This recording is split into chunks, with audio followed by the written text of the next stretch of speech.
senior Conservative MPs, Chloe Smith and William Wragg, have announced that they won't be standing at the next general election. It's been reported that a number of other Tory MPs will stand down, as many as 80, by the way, 80. What was Boris Johnson's majority that he won again? Yes, there you go. Apparently they may well not contest the next general election. Other candidates will have to be found. Well, there's a lot to talk about here, and here to do it is Richard Tice, who is the leader of Reform UK. Richard, thank you very much. Now, when it comes to Conservative Party MPs, allegedly as many as 80 of them, going to throw the towel in and not contest the next election, it does beg the question, what was the point of getting rid of Boris Johnson? The Conservative MPs did that. What was the point of the Conservative MPs getting rid of Liz Truss? What was the point of them imposing Rishi Sunak on us, who then imposed high taxes, low growth, a block on house building, and as far as we can see, cozying up to the European Union? Why don't they have the front to actually stand up to start the next general election? Well, a very good afternoon, Patrick. Look, the reality is that they are jumping before they're pushed by the electorate, because this is a party that is in, I believe, permanent decline. And the MPs are jumping ship and abandoning it in the same way that we've experienced thousands of Conservative Party members and activists coming over and joining Reform. We've had over 6,000 since Liz Truss left office. Wow. Over 900 since Jeremy Hunt sat down after his disastrous, appalling mini-budget last Thursday, because people realise, look, they're no longer a Conservative party. They are a party of Con-Socialists. So we've now got two main parties. You've got the Red Socialists and you've got the Con-Socialists. High tax, high spending, low growth, less money to invest in unreformed public services. And the prospects for the country, unless we have serious change, serious reform, are really, really serious and very gloomy indeed. And that's why we're campaigning hard that what you should be doing, you've got to be cutting taxes hard, you've got to cut unnecessary wasteful government spending, and you've got to have a sensible energy policy, and you've got to talk about growth. Yeah. And Liz Truss talked about that, and she was criticised for it.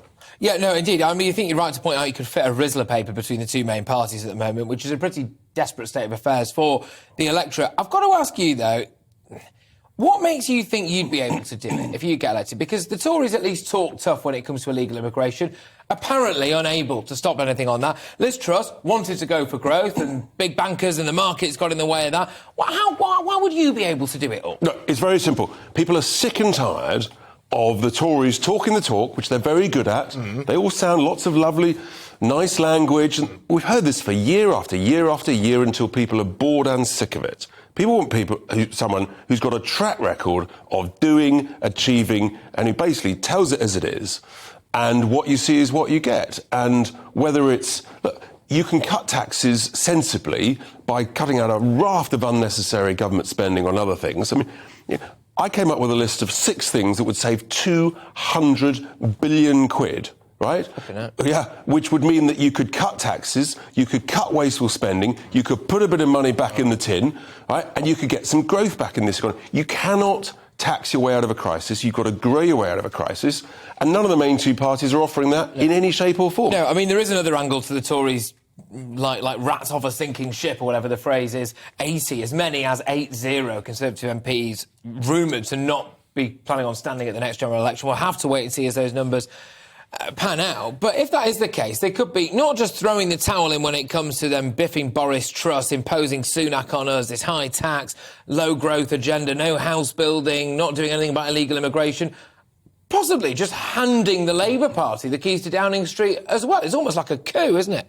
Well, the thing is that immigration, both lawful and illegal, is, we believe, the number one issue that people are really concerned about. And in a sense, it's the ultimate betrayal of Brexit, isn't it? Because Brexit was supposed to take back control of our borders so that we could have reduced lawful immigration and zero illegal immigration. We're the only party now that stands for that. Look at the Labour Party. If you actually listen to Keir Starmer's speech properly yesterday, what he really said was, we're going to increase, over the first few years, lawful immigration, and then we might ask companies to train people thereafter. That's what he really said. But the concern is, if you do rather well and split the Conservative vote, are you going to stand in all seats? Is that the plan? We will stand everywhere except Northern Ireland. Everywhere except Northern Ireland, right. Why is that a concern? Because if we do well, you've got a new party that is coming up with a new offer. Labour win, don't they? But you've just accepted what I've said, which is there are two socialist parties.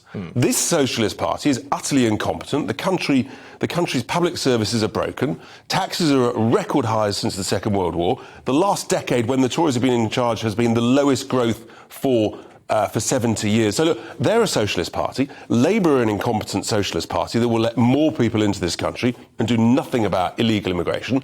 So actually, we're the only party, frankly, that people can trust. And that's the case we'll be putting to the British people. Would you be inclined very quickly, because I'm going to get shouted at in a second, would you be welcoming any potential Conservative MPs into sort of the reform fold? I couldn't possibly comment. I couldn't possibly comment, Patrick. But I mean, there are some well-meaning, well-intentioned folk whose heart is in the right place, who've suddenly found they're in the wrong party. Oh, it's time for them to reform, is it? All right, look, thank you very much, Richard. Always a pleasure. Richard Tice.